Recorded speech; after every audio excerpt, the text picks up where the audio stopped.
നാട്ടുകാരും വീട്ടുകാരും എല്ലാവരും അമ്മ ഇപ്പൊ തന്നെ കുറ്റപ്പെടുത്താൻ തുടങ്ങി. ശ്രുതി പോയതിനു ശേഷം എന്റെ ബിസിനസ് ആകെ താളം തെറ്റി. എല്ലാം കൊണ്ടും എനിക്ക് കഷ്ടകാലമാണ് അമ്മ ഇപ്പോ. ഡീലേഴ്സിനൊന്നും പറഞ്ഞ സമയത്ത് കാശ് കൊടുക്കാൻ പറ്റുന്നില്ല. എത്ര നാളെന്ന് വെച്ച് ഞാൻ ഇങ്ങനെ പോവാനാ?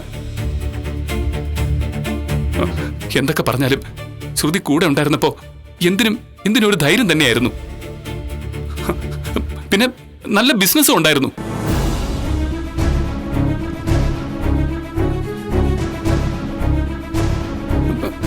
സത്യത്തില് ശ്രുതിയാണ് ആദ്യം പ്രഗ്നന്റ് ആയത്. അപ്പോ അച്ഛമ്മയുടെ സ്വത്തുവകളൊക്കെ ഞങ്ങൾക്കല്ലേ കിട്ടേണ്ടത്. അമ്മേ, ആ സ്വത്ത് വിറ്റാ തന്നെ വലിയൊരു തുക കിട്ടും. അതോടെ ഞാൻ രക്ഷപ്പെടും അമ്മേ. ഞാൻ രക്ഷപ്പെട്ട് കാണാൻ എന്റെ അമ്മയെ പോലെ ആഗ്രഹിച്ച വേറൊരാളില്ല.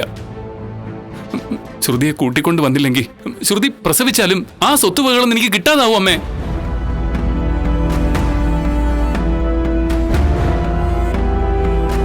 അമ്മേ, മാത്രമല്ല ഈ സമയത്ത് ശ്രുതി സന്തോഷവതിയായിരിക്കണ്ടേ. ഇങ്ങനെയുള്ള മാനസിക സംഘർഷങ്ങളൊന്നും ഉണ്ടാവരുത്. ഞാൻ കൂടെ തന്നെ വേണം. ഞാൻ ഇവിടെയും അവൾ അവിടെയായ എങ്ങനെ ശരിയാവും അമ്മേ ഈ സമയത്ത്? പ്ലീസ് അമ്മേ, എനിക്ക് വേണ്ടി അമ്മ അവളോടൊന്ന് ക്ഷമിക്കണം.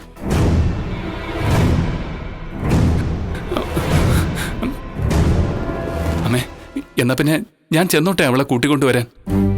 ശരി, നിന്റെ ആഗ്രഹം പോലെ നടക്കട്ടെ. ആണോ? താങ്ക്സ് അമ്മേ, അതേതായാലും നന്നായി. നീ ഏതായാലും തനിച്ചു പോകണ്ട, ഞാനും കൂടി വരാം. ഓ, അത് അതിലും നന്നായി. എന്നാ പിന്നെ ഞാൻ പോയി സമയം കളയാതെ ഡ്രസ്സൊക്കെ മാറിയിട്ട് വരാം. ഒന്ന് നിന്നേ. എന്താ അമ്മേ?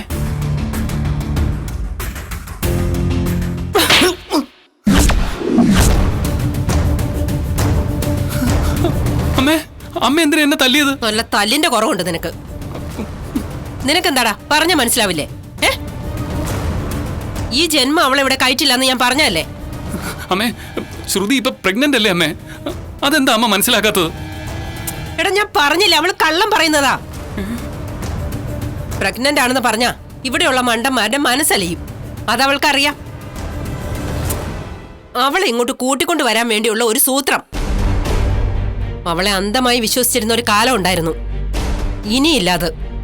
അമ്മേ, അവള് കള്ളം പറഞ്ഞതല്ല, സത്യം അമ്മേ. ഇങ്ങനെ ഉറപ്പിച്ച് പറയാൻ റിപ്പോർട്ടൊന്നും നിന്നെ കാണിച്ചിട്ടില്ലല്ലോ? കാണിച്ചിട്ടുണ്ടോ? ഇല്ലല്ലോ.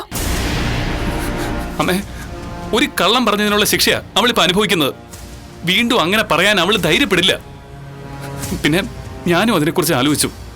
അതിനുള്ള സാധ്യത മുന്നേ കണ്ടിരുന്നു. അതുകൊണ്ടാ അവള് പറഞ്ഞത് സത്യമാണെന്ന് ഞാൻ വിശ്വസിച്ചത്. നീ എങ്ങനെ വിശ്വസിച്ചോ? നീ വിശ്വസിച്ചോടാ, പക്ഷേ ഞാൻ വിശ്വസിക്കില്ല. എന്റെ തീരുമാനത്തിന് ഒരു മാറ്റവും ഇല്ല. അവളെ ഈ വീട്ടിൽ കയറ്റില്ല എന്ന് പറഞ്ഞാ കയറ്റില്ല. ഇനി നിന്റെ കൂടെ അവൾ ഉണ്ടാവില്ല. ഞാനത് പറഞ്ഞു കഴിഞ്ഞു. എന്റെ വാക്ക് ധിക്കരിച്ച് നീ അവളെ ഇങ്ങോട്ട് കൂട്ടിക്കൊണ്ട് വന്നാ പിന്നെ നിനക്ക് അമ്മയില്ല. ദേ, നിന്റെ അച്ഛനോട് പറഞ്ഞതേ എനിക്ക് നിന്നോട് പറയാനുള്ളൂ. അവളെ കൂട്ടിക്കൊണ്ട് വന്നാ ഞാൻ ഇവിടുന്ന് ഇറങ്ങിയിരിക്കും. പിന്നെ നീ എന്നെ ജന്മത്ത് കാണില്ല.